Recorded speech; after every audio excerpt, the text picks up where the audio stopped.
खुलुमबाय स्टुडियो आं रबिन बसुमतारी बिश्वकवि रबीन्द्रनाथ ठाकुरनि 110 जोनोम सान फालिदों फटबजरा टिपकाय बाजारनि न'आव मैया जानानै थाङो हाबाफारिया क'क्राझार जिल्ला फटबजरा महकुमानि टिपकाय बांला स्कुल रबीन्द्र जयन्ती कमिटिनि दैदेननायाव फटबजरानि टिपकाय बाङालिफोरा टिपकाय हाथाइसालिनि न'आव बिश्वकवि रबीन्द्रनाथ ठाकुरनि 110 जोनोम सान फालिदों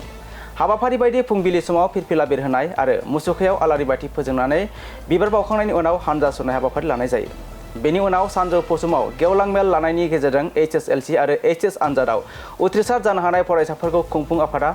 माननि फालिजों लोगोसे मान बिलाइ होनानै बरायनाय जायो मख'नो गोनांदि टिपकाय गुरुदेव कालीचरण ब्रह्म फरायसालिमानि बिबुंगोरा अनसुमै ब्रह्म बिथाङा बाहागो लानानै बिश्वकवि रबीन्द्रनाथ ठाकुरनि सोमोन्दै गुवारै बेखेवनानै होनायजों लोगोसे फरायसाफोरनि फारसे मोजां थुलुंगाखां बिबुंथि लाखियो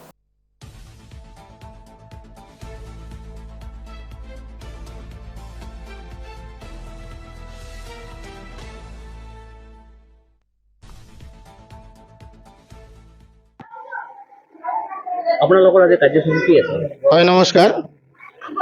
সন্মানীয় সাংবাদিক বন্ধুসকল সদৌ অসম বাঙালী যুৱ ছাত্ৰ ফেডাৰেশ্যন টিপকাই আঞ্চলিক সমিতি লগতে মহিলা সমিতিয়ে ইয়াত বিশ্বকবি ৰবীন্দ্ৰনাথ ঠাকুৰৰ 165তম জন্ম জয়ন্তী উৎসৱ আমি ইয়াত পালন কৰিবলৈ লৈছোঁ আজি দিনজোৰা কাৰ্যসূচীৰে আমাৰ এই কাৰ্যসূচী চলি থাকিব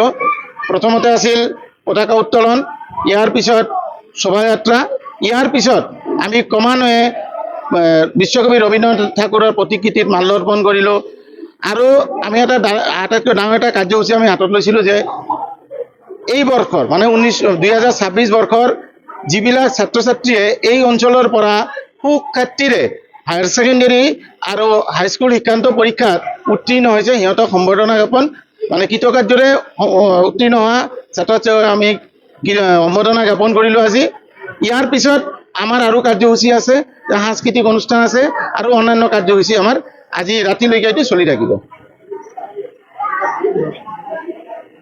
গতিকে আপুনি ৰবীন্দ্ৰনাথ ঠাকুৰৰ বিষয়ে কি ক'ব কি আহ্বান দিব ৰাইজক হয় বিশ্ব মানৱৰ মহান সন্তান বিশ্বকবি ৰবীন্দ্ৰনাথ ঠাকুৰ এছিয়া মহাদেশৰ প্ৰথম নোবেলজয়ী বিশ্বকবি ৰবীন্দ্ৰনাথ ঠাকুৰ জাতীয় সংগীত ভাৰতবৰ্ষৰ জাতীয় সংগীতৰ লগে লগে সমগ্ৰ বিশ্বত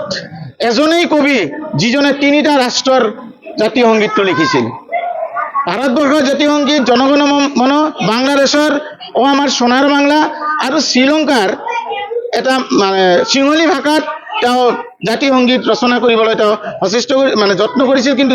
এই জাতীয় সংগীতটো তেওঁ গোৱা নাছিল এজন সিংহলী ছোৱালীৰ দ্বাৰা গোৱা হৈছিল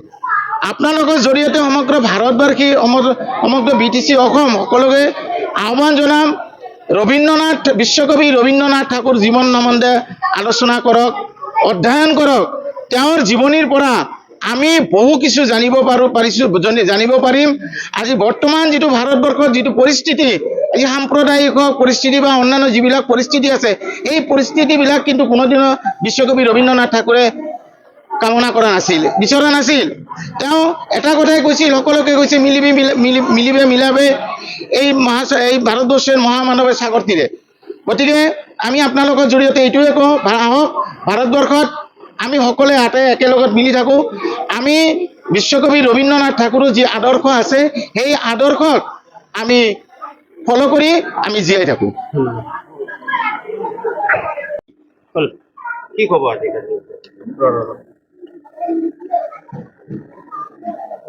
সদৌ অসম বাঙালী যুৱ ছাত্ৰ ফেডাৰেশ্যন কেন্দ্ৰীয় সমিতিৰ পৰা আমি এইটোৱে ক'ম যে আজি আমাৰ এই কোকৰাঝাৰ জিলাৰ অন্তৰ্গত টিপকাই আঞ্চলিক সমিতি আমাৰ আৰু মহিলা সমিতিৰ উদ্যোগত আৰু পৰিচালনাত যি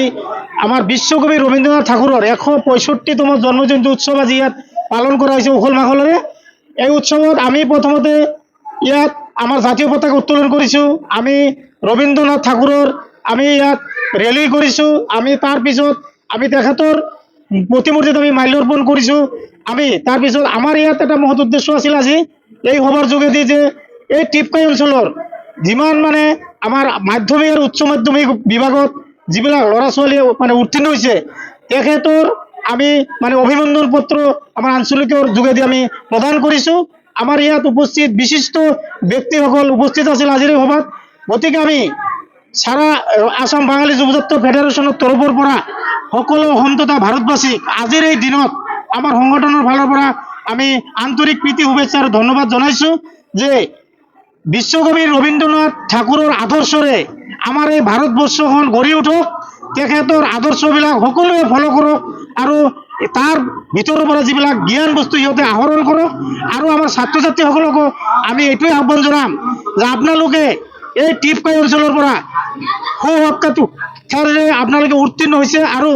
আপোনালোকে এই অঞ্চলৰ পৰা আৰু যাতে সুনাম কঢ়িয়াই আনিব পাৰে তাৰ কাৰণে আমি আপোনালোকক আহ্বান জনাইছোঁ। ধন্যবাদ। সারা আসাম যুব বাঙালি ফেডারেশনের তরফ থেকে, আঞ্চলিক কমিটির তরফ থেকে আজকে আমরা এই ছোট্ট একটা আয়োজন করার জন্য চেষ্টা করেছি। এখানে সকল জাতি জনগোষ্ঠী সবাই আমাদেরকে সাহায্য করেছে, সবাই আমাদের পাশে থাকছে, তার জন্য সবাইকে অনেক অনেক ধন্যবাদ।